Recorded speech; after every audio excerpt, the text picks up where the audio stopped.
What's going on in the world at the moment? War in Europe, a cost of living crisis, climate change, and growing fears of artificial intelligence.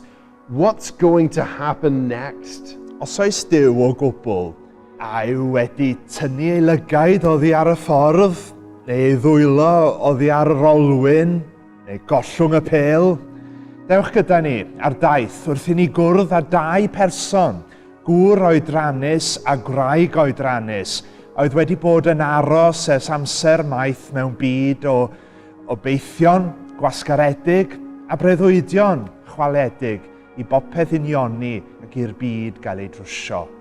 O wawr hanes dynol, pan syrthiodd ein rhieni cyntaf a thlymio ei hunain ar byd i gyd i'r gaeaf, fe addawyd y byddai'r creawdwr yn disgyn i helpu ac adfer yr hyn a gollwyd.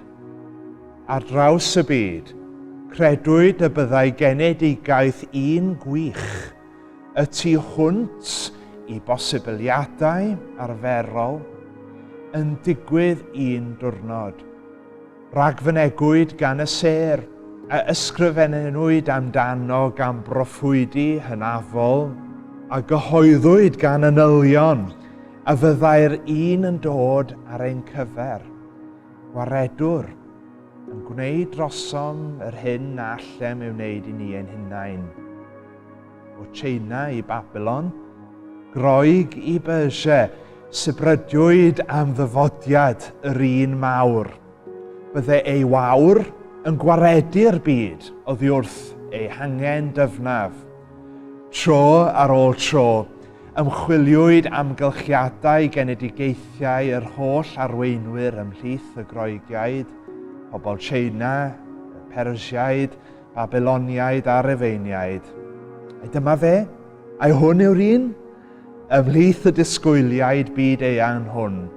Ysgrifennodd 30 o broffwydi Hebreaid, nifer o rain yn anghysylltiedig a'i gilydd dros gyfnod o 1500 o flynyddoedd.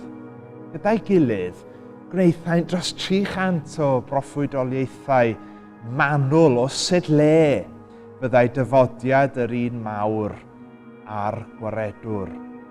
Cyfrifodd athro fod y tebygolrwydd y bydd hyd yn oed 8 o proffwydoliaethau hyn yn cael eu cyflawni ac yn cydgyfeirio mywyd un person yn un mewn 10 i bwer 17, yr un tebygolrwydd a gorchuddio talaith Texas a doleri, 2 trodferth o uchder ac yn ar hap codi'r un iawn yn eich ymgais cyntaf.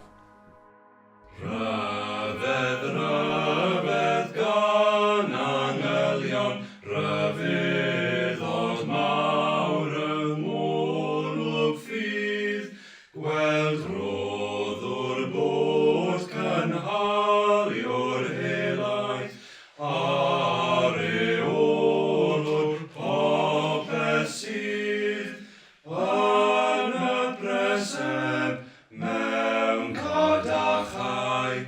3,000 years ago in the capital of the nation of Israel, Jerusalem, where Asia, Africa and Europe meet at the center of the world, was the most famous and significant building in all of human history, the temple built by one of the greatest kings of Israel, whose name was Solomon.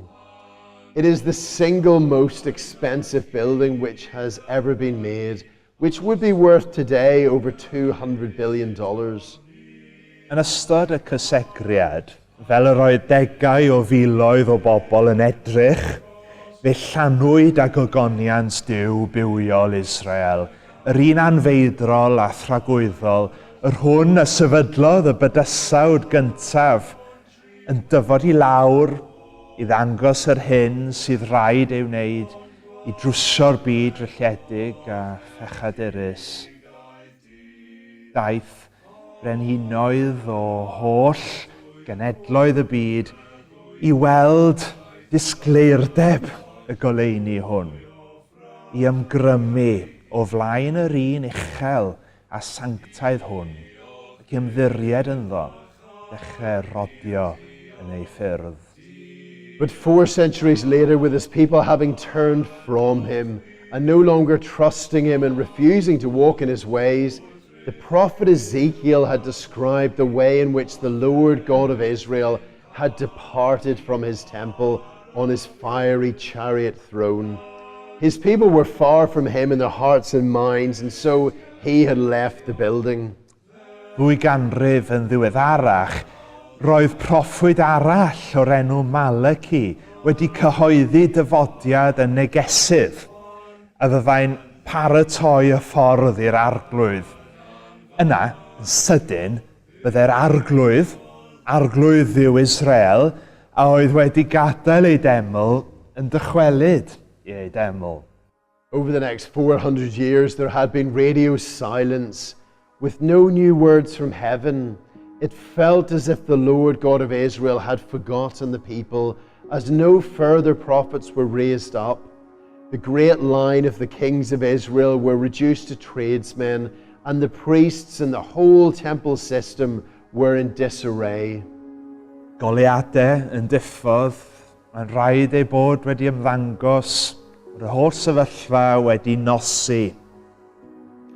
As the lights faded, many people began to settle for less. All kinds of small interest groups sprung up with very limited horizons, looking only for political liberation or military victory. The biggest dream they could imagine was that their taxes should be lowered. Ac eto, yr oedd rai cnewyllyn bach yn aros am fwy. Yr oedd rai yn cofio'r hen addewidion. Roedden nhw'n dal i ymddiried yn yr arglwydd ac yn gwybod hyd yn oed ymhlith y tywyllwch na roedd dim byd yn amhosibl gydag ef.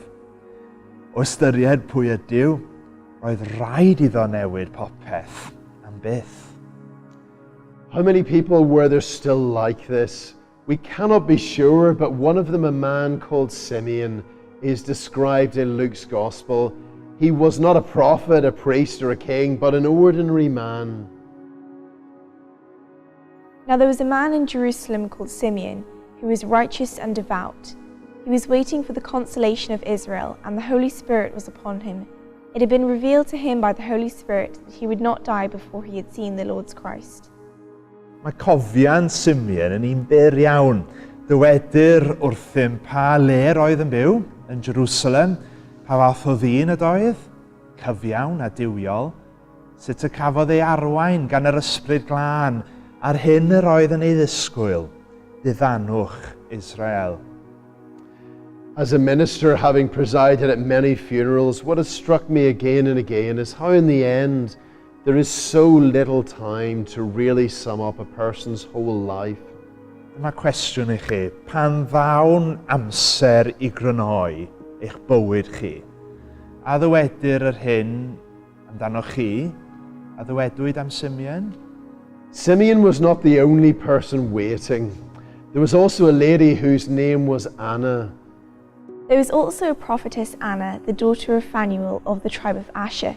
She was very old. She had lived with her husband 7 years after her marriage, and then she was a widow until she was 84. She never left the temple but worshipped night and day, fasting and praying. Roedd Anna'n broffwydes. Eto, ychydig iawn o fanylion sydd gyda ni amdani, llefarodd gair yr arglwydd, enw ei thad a llwyth ei hynafiaid. Roedd yn un o'r llwythau yng ngogledd Israel. Gymerwyd yn alltyd 700 o flynyddoedd ynghynt, byth i ddychwelyd. Hynny yw, hi oedd un o aelodau olaf ei theulu.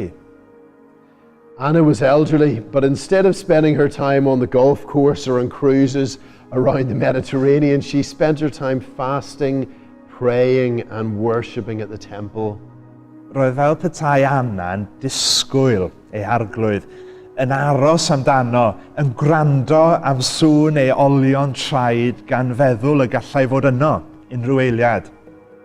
Ni fyddai hi eisiau bod yn man arall pan fyddai hyn yn digwydd.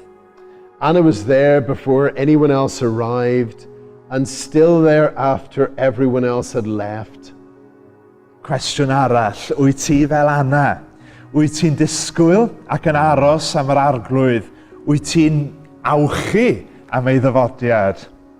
Both Simeon and Anna had been waiting for a long time. There were old stories that would say that Simeon's life had been miraculously extended far beyond that of normal span of human life, like the old patriarchs of the Bible. Wrth gwrs, nid yw'n ofynnol i ni gredu'r pethau hyn, ond ar yr un pryd o ystyried popeth arall oedd ar fi'n digwydd, ni ddylem ni ei ddi-ystyru'n llwyr. Luke doesn't tell us how old Anna was, but that she had been a widow for a long time. She was at least in her mid-80s. A rwy'n siŵr roedd Simeon ac Anna'n gwybod bod ei bywydau ar fi'n gorffen. Ond tra bod Anna yn edrych ar hen addewidion y proffwydi, roedd Simeon wedi derbyn addewid rhyfeddol, personol hyd yn oed, gan yr ysbryd glân na fyddai'n marw cyn iddo weld Crist yr arglwydd.